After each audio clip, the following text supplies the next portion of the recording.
Hey there, Chief Meteorologist Hank Allen here with your Tracking the Tropics Tuesday. Certainly a lot less to talk about than what we had a week ago when we were talking about Bertha moving across the region. I tell you, not much out there for today, but we'll still run through what the tropics looks like here, of course, over the next 30 minutes. And Natalie Parsons will be joining us after this first segment as well with her thoughts. In the meantime, I did want to start off simply because we don't really have anything going on in the tropics, just to sort of re-emphasize the heat that we have across the area today. You can see these low to mid 90s, but look at Bogalusa and Bay St. Louis. Upper 90s there, 98 to 97 respectively. And so we're looking at a lot of heat out there again this afternoon. I want you to take it easy, be careful. Those heat index values, you know, we had that extreme heat warning in effect for today. If you were with us yesterday evening, we said, you know, maybe not everybody gets to that criteria, which is 113 or above. But you look over there along the Mississippi coast, Bay St. Louis, that heat index of 113. So you certainly are within that criteria for the extreme heat warning, and everybody here for the most part above 105. So it's definitely hot out there. We'll see another day of this tomorrow. So make sure you take it easy, stay hydrated, you know, continue to really just pound the water. I mean, even if you're not doing a whole lot, even if you're just out and about and you just walk around out in the heat, it just, you know, just impacts you day after day after day, the compounding effect of this heat for several days in a row. And so, you know, make sure you're staying hydrated and protecting yourself from the heat accordingly. All right, as we talk about the tropics here, there's not really a whole lot going on. You notice one little flare-up of thunderstorm activity in the Gulf off to the southeast. No concern with that. And the big theme here is we are looking at this big area of high pressure across the central parts of the country at this point. And so we are looking at very quiet conditions across most of the Gulf. Now, what's interesting is, you know, we haven't seen hardly any rain here across southeast Louisiana and southern Mississippi for the past couple of days. And it's a great example when people say, well, it rains every day here in the summer. Well, not when you've got big high pressure overhead, and that's what we have. So you can see, if you're out and about, some of those cumulus clouds in the normal spots, some of those daytime heating areas with that sea breeze. You got a few trying to pop up here on the south shore.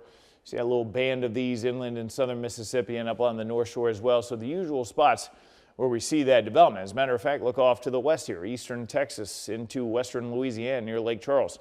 That sea breeze where the air, you know, the differential heating, the land heats up more, you get that rising motion, that air comes in off the water, and a lot of times that's what leads you to those thunderstorms that we're used to seeing here during the summer months. But we've got such strong high pressure overhead that even that activity that's trying to bubble up just can't get going until you run out of that high pressure, and that's what we have off to the east. And so that's the reason for this cluster of storms here. You've got some more activity over South Florida.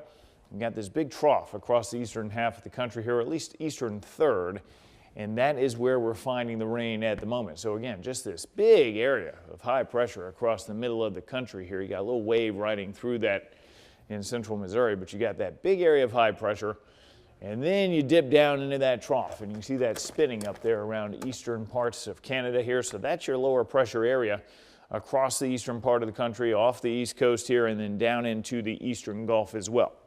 But this is not something that's going to turn into development this time around. Similar look almost as to when we were talking about Bertha, because you do have that cluster of storms, but just a little bit of a different setup here across the Gulf, and so we're not looking at any development with that. Remember, 2 weeks ago, if you were with us on the show, we had highlighted last week because of the MJO phase that we were heading into, and that is something I've been talking about a lot for the past couple of seasons. The Madden-Julian oscillation, which is just basically this atmospheric phase of just lift, if you will, that travels around the world. Well, we've seen that come into play twice now this year. Even though these have been weak systems, you had Arthur and you had Bertha. Both of those developed in the same MJO phase. That's why a few weeks ago we were highlighting the last 10 days of the month for any sort of tropical development. Sure enough, we had Bertha. Well, now we're out of that phase. And it looks like we're stuck in the unfavorable phase for a while, frankly. So I think we really, even though, you know, climatologically speaking, you start to ramp up that activity in August into September, I really think we start to quiet down the end. Not that we've had a ton, but even less as we go through the next 2 or 3 weeks. I just don't expect to see a whole lot going on as we go through most of the month of August. We're in line for a slower season anyway, of course, with the El Nino. Which was more impactful, as we've talked about, during the peak of the season. But you couple that with just the lack of the right phase of development, and I don't see a whole lot going on anytime soon. Now, you do have this massive storm off the west coast of Mexico here in the Pacific, pretty impressive looking system. That will be fading out though as it moves off to the northwest. We're not going to have to worry about that in Hawaii or anything like that. But otherwise, that has been the theme so far this season. And we were mentioning this last week on the show here. Very active Pacific season so far.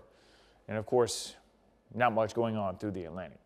A couple named storms, both very ragged, neither one looking that great.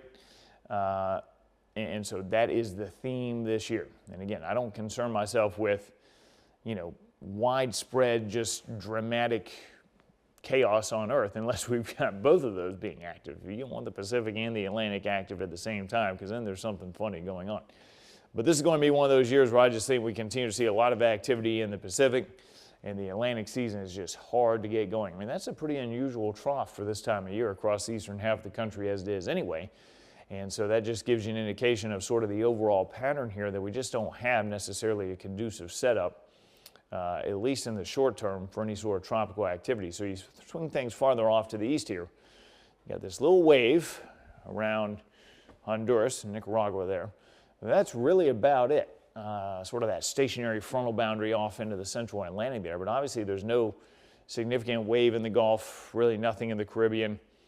We'll keep an eye on that, but not really anticipating any issues there. And then look how quiet it is as you get farther off to the east. I mean, there is just nothing going on. Now again, we're still in sort of late July here. So that's not typically the time frame that we would start to look out into the middle of the Atlantic yet. That's when we start to talk about maybe mid-August and beyond through September. But still, there is just zero out there. And so this is a great example of the difference between last season and this season, where last season we just had sort of that train of those waves coming off the coast of Africa, which led us to a lot more activity as you got farther out into the Atlantic. The MDR, as we call it, the main development region. And so that's just not the case this year. I mean, there's just really no indication that we're going to start seeing some sort of, massive uptick in these African waves. So as we've talked about, my thoughts have been the same pretty much all season so far. 1 to 2 storms early in the season in the Gulf, potentially close by. Now, of course, they ended up both sort of coming near the area here, but and then not much after that, and we're still going to have to keep an eye on these closer in scenarios here like we saw with Bertha and Arthur, simply because I just don't see a whole lot of activity developing as you get farther out in the Atlantic, even as we head into the more peak times over the next couple months. Obviously, we'll see something. I don't expect to see a ton, so we'll keep an eye on that. More on the tropics and sort of what the setup is over the next few weeks when we return in just a couple minutes. All right, back on Tracking the Tropics. Look who has popped in to join us here. Natalie Parsons back with us, back from another shoot. Yes, and I was telling you, it is hotter than heck out there. Oof. Usually my shoots with the Louisiana SPCA were outside and we're out there for a while, but today it was actually cut short by a smidge bit because I would hope so. The 2 humans and the pupperoo, we were both like, okay, I think we're done. I thought these were inside. No. I can't believe you're outside on these We things. always do it outside in the shaded space. Okay. Yeah, I mean, obviously not on the dog days of summer. Right. But every other time, it's like pretty decent. The shade's not helping you too much today. It really isn't. There's no spot besides indoors with the AC. That's for relief. So heed the warning. Stay indoors. Don't bother. Well, definitely don't do it in the peak hours because actually the shoot was at 1 p.m. So that's probably where we really went in the wrong. Right. You want that at 9 a.m. Mm-hmm. So shame on me. Should have known better. Weather person fail. Keep that in the kennel. Plug the show, though. When are we looking at the next episode? Thursday, 4:30. You get to meet a new puppers. This one is a gem. I think that she's probably going to get swept up really, really quick. Okay. She even stumps me in terms of the mix that she is. And then in the What Up NOLA portion of the show, we do a little tribute to my sweet Ginger. So, yes, it's very good. Doggy galore. Thursday, 4:30, right here, WGNO Plus. Yes. All right, we just got through talking about sort of how quiet it is. Knock on wood, stop jinxing it. Yes, well, Tales of the Cocktail is gone. So I have nothing else to mess up my season, at least in the short term here. So I think we're probably quiet. But I've been talking about just sort of the unusual pattern that we're in right now. And of course, you were out in the heat, so you know very well this ridge has just been oppressive. I mean, no rain. Facts. Sun. I mean, you see the clouds sort of bubbling up a little bit. Yeah. But they just can't get going. And so there's really nothing, as you know, to talk about in the tropics, but you know, we're sort of highlighting this pattern here, at least as we go through the next week or so. Now, this would be a pattern that, you know, if things were happening, maybe would be a bit more conducive for development close to the East Coast or the Northern Gulf, simply because we've got that trough coming in. But the big theme here for anybody watching, if you're in Southeast Louisiana, Southern Mississippi, maybe in the western part of the state like we've had some folks lately, that ridge, which is this big red area here, finally backs off to the west, which of course is going to mean slightly cooler temps. Yeah, but then we have storms midweek. Well, exactly. So you got a trade-off, heat or rain. Which one do you want? Yeah, that is the trade-off. But after 5 days of this nonsense, we're probably going to be ready for a little rain. So it's interesting, though, really pretty deep trough here, strong trough across really the eastern parts of the country. And then we even break this out into this little dip. Yeah, big dip here, a little upper level low, which is pretty rare for late July. You just get some cutoff low spinning around. You know, the mid-Mississippi Valley here. This is something that you normally see maybe in the spring, you know, as we get out of the season, maybe towards March or something like that. But anomalously cool northeastern U.S. I know you were just up in New York, actually, this past weekend. I have a whole new appreciation for those summers up on Long Island. I mean, it was a little cool up there, huh? Or cooler than normal, you would say? Or I think I've converted to fully southern because I was actually a little chilly up there. And I'm like, this is not normal. Because I'm so used to the oppressive heat, the humidity rather, and then, you know, temperatures borderline, you know, 90s and whatnot. Right, but not too bad up there. Felt pretty good. Yeah, you were up there this past weekend. So you had that trough up there, which is unusual for this time of year. And anybody that's a baseball fan, you've noticed probably over the past week, tons of rainouts and postponements because we've had all these showers coming through, which again, normally during the summer, not that we don't get rain ever, obviously, but it's just been a little bit of a different pattern here in the eastern part of the country with that trough. And so now you get into early next week and now you fully break out this strange upper level low development here, which is just sort of sitting there and spinning around, which is going to create more rain and some cooler temps across the Tennessee River Valley there. But the benefit, as you said, the trade-off, it's not a lot though. No. Like when you look at the difference, it's just going back to average. Probably where you should be. Smidge bit under. Right. Yeah. I'll be curious to see how the rain pans out here because obviously more rain would cool us down more. Yes. And you'd be in the 80s and stuff. It's kind of like, the model is kind of waffling around a little bit on how much rain we actually get, so we'll see. But so again, this pattern would be something that if you did have a system in the Gulf, maybe it would lift north because we don't have that big ridge steering things to the west, but we don't, and so we're not going to have to worry about that. But just a little idea that you're going to be cooler late week and early next week, and then oh, this red builds back in. Whoa! And by the middle of next week, you can see we start to heat back up. Big time heat, though, you know, continues for a while out to our west here. But yeah, that'll be interesting to see how that works, because it does paint the picture of maybe that ridge combines with the Bermuda Ridge and that sort of thing. But I just don't see anything happening for a while. You got the forecast model here. I know you've been watching the Pacific. There goes Pacific is popping. That one out to the west, but really there's not a whole lot going on here as we go through the next few days. But as you mentioned, some rain chances coming back maybe by the end of the weekend. The weekend there, you can see some green popping up. And that just sort of gives you an unsettled look, which I guess is what I'm getting at here with this trough in the east. The ridge backs away. I mean, there's nothing here underneath that. Yeah. But a lot of green in the eastern half of the country, which, you know, again, sometimes if you get some batch of storms lingering over the Gulf for any length of time, they can spin up into something weird and all that, but... Timeline, Sunday, 3 p.m. You're the sports whiz. What's left? Sports-wise, anything this weekend that people can chill watching? Yeah, just baseball pretty much. Okay. I guess, and some soccer, some MLS. But this is a great example of what we're talking about. I mean, you look at some of these games, you know, where you could be potentially, you know, like, I don't know the actual schedule this weekend, but obviously any games in Ohio or up into New England there, or maybe in Florida. You know, the Braves are playing Sunday afternoon. I know you could run into some rainfall issues here, which, you know, this is not a normal look necessarily for this time of year. We'll get the pop-up stuff, of course, but we don't often have just this. You can see this forecast model picking it up here, just sort of that upper low, just like we saw on that upper level pattern there, spinning around the big trough. You got a lot of moisture here, just sort of filling up into the southeastern U.S. and eastern half of the country. But again, none of this is turning into tropical development. You're going to jinx it, I'm convinced. Well, hopefully not. When is the next phase that you always go talking about that we I should know be the concerned MJO, about? yeah, I mentioned that off the top. What's interesting is we don't get back into the right phase for a while. Okay. It doesn't look like. Okay. You know, we were coming around about every maybe, 30, 35 days, every month or so. Okay. Maybe 20 or 25. But, you know, the phase 8 and 1 is what we're looking for. We're sort of stuck in a 6, it looks like, for a good portion of August, which I think really, that combined with just the building El Nino, I think it shuts things down for a while here. So not necessarily a whole lot going on. Oh, Kurt loves this. Oh, the dust? Yes, Our anchor, like Kurt many Sprang. other people. Yeah, you like to see the dust model, bright colors and all that. That just gives you an indication that there's just a lot of that dust coming off of Africa there. So we still don't really pick up on these waves coming off yet, which of course in August, Usually. normally we'd start to get more. So we'll talk more about the dust and also take a look maybe at that El Nino factor as well coming up in just a couple minutes.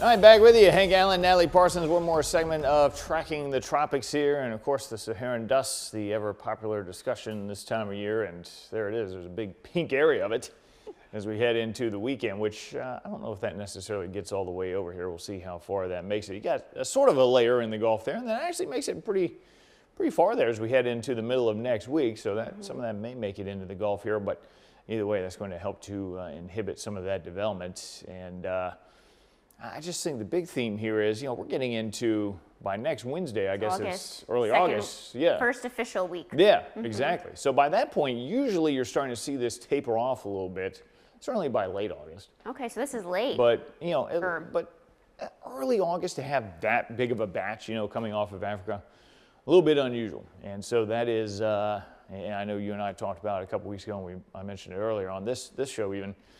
Big difference between last year and this year. Last year we just had all those waves. They all were like, yeah. not coming to us. Yeah, but they didn't get up here. Poor freaking Bermuda. Right. Poor people there. There was just a bunch up. It was nonstop, it feels like. Exactly. And so this year we just don't have any indication of that happening yet. I mean, I'm sure there'll be some at some point, of course, but just not the same setup as what we normally see. And so there's that sea surface temperature anomaly map that we've been showing through the season. You can see it's tapered off a little. Yeah, it's getting going. We're still not quite there, I don't think, into the full swing of this thing, if you will. We're on like a check swing of the El Nino here, but you can definitely see the warmer colors off the coast of South America and then out through the Pacific there. So we're definitely seeing indications of that starting. Certainly more so than not. Oh, so you think that the Pacific's, even though we've seen basically numerous storms firing off, it's going to get even worse? Oh, in the Pacific? More intense, yeah. I don't know if it's going to get worse. Because they had 2 hurricanes there the last week back to back. No, you're right. I don't know about worse, but I mean, I think the activity continues probably. Because you've been watching it all season, so you know how many they've had out there. And it's certainly just building this pattern, I think, that we've been talking about. I mean, everybody's been talking about this huge El Nino, of course. Super El Nino, to be exact. El Nino. Well, I don't even know what that means. But coming up for this season here. And so you're starting to see, I think, just a few more. I don't know if when we showed this a couple weeks ago, if we had maybe as dark a orange out there. And of course, this isn't the most high-res modeling here. But, I mean, look, if you just take a look at the globe as a whole, you can definitely see that warmer air setting up, or warmer water setting up rather, in the Pacific off of South America. So it's out there. We're going to continue to build things. Conversely, there's been dramatic cooling of the water here as you get closer to Australia, which is interesting. So again, balancing, we don't have everybody just ripping temperatures. We've got some areas hot, some areas cooler, which is the goal of, I guess, the Earth is to balance itself. But that's starting to crank a little bit more. And you've been mentioning the Pacific off of Mexico. You even start to see a little bit of a pocket of warmer air south of Baja there. I keep saying air. This is sea surface temperature. That's what SST is. So sea surface temperatures here are hotter than normal, certainly across a good portion of the Pacific, close in. And that trend is going to continue in the meantime. And so as that happens, we get into the El Nino, which is Spanish for the boy. The Nino. Remember that Chris Farley skit from SNL a long time ago? All right, so what you get is, of course, as we're talking about, as opposed to the warm water being far out to the west, it starts to show itself here across areas near South America. And a lot of times it will equal a wetter winter for us here in the deep south. But of course, during hurricane season, you really start to get that trade wind picking up, that east to west flow. And so that's why I think we really start to shut things down in the Atlantic as well as we head into the peak of the season. Now again, not necessarily as impactful here in the Gulf, you know, so I still think even close in as we get into August and September, maybe not so much August, but September, may have to watch, may have to watch the Caribbean and the Gulf because the El Nino doesn't necessarily influence that as much. But those storms that you're talking about that were out there last year, they're just going to have a hard time because of all this wind. Moving against it. Yeah, and so that's one of the main impacts of the El Nino. And the other one, you see that polar jet? Yep. You got two. So I think Bermuda's probably safe. I think they're probably okay this season. I guess we'll see what happens. Yeah, but they've got a lot of wind working in their favor, that's for sure. But that's the other impact that we're talking about with this El Nino is some of that northeastern trough that we've we're seeing right now with this big trough in the east here. Not that that's fully El Nino related, but it's some. And so you can see that trend continues here as we go through later in the season into winter at that point. So this is the fun graphic. As we get into July, which we're about to wrap up, and we head into August, these are the areas that we start to see that development coming through where we did last year and then off the East Coast as well. But El Nino related, it's going to be a hard time to get going. Toss up. Yeah, in those spots. Now, it'll be interesting to see here, can we get something in this corridor? And so I think when you ask about maybe the East Coast or the Northeast, I wouldn't necessarily anticipate seeing what we saw last year where you get storms that maybe move up through there, because I think those kind of get shut down early. Yeah. But maybe something that develops, offshore here. Well, here's a thought for you with the other graphic in terms of the jet that was moving in our area to the east. Will that shield us in any capacity for anything? It can. It can shield. I think where it really helps is shields the steering from storms farther out there. Okay. I don't necessarily know if the wind shear itself is impactful enough to prevent everything from developing. Okay. But I do think it helps you with something that's out here, maybe that would tend to drift west sometimes. Keep it farther to the east, if that makes sense. But it'll be interesting to see here if we can get, because we just saw that trough. We just talked about how we've got troughiness at the moment in the Northeast as it is. So do we get something that spins up here, maybe not develops there and moves up, but maybe develops here and then sort of interacts with that lower pressure. Okay. So that would be something I think that we could see maybe just hypothetically over the next month or so. But again, August looks pretty shut down at this point. I mean, there's just no indications. You're gonna jinx it. I know. You're gonna jinx it. I'm convinced. We're trying to forecast. Be careful how you talk about it. September, obviously the peak of the season here. I really think these areas are going to be really shut down this season. But again, not as impactful here. So I would still keep our eyes out for the Gulf in September. We talked about June. We talked about July. A couple early season storms. We've seen Gulf. A lot of wind shear on these. I mean, they both looked horrible. Yeah. You get to September, though, maybe they don't look as horrible because we don't have, it's just more conducive. Yeah. Because, you're not in June and July anymore. So we'll keep an eye on that. But definitely the El Nino impact, I think, will start to kick in, and you'll start to see less activity overall. Not that we've seen much anyway out in the Atlantic, but it's just not going to be that typical season. Before we head into break, big shout out to Hank's dad. Dad's in here with us. Jim Allen in here with us. He's going to sit in with us this evening. We'll see you next week on Tracking the Tropics. Have a good one.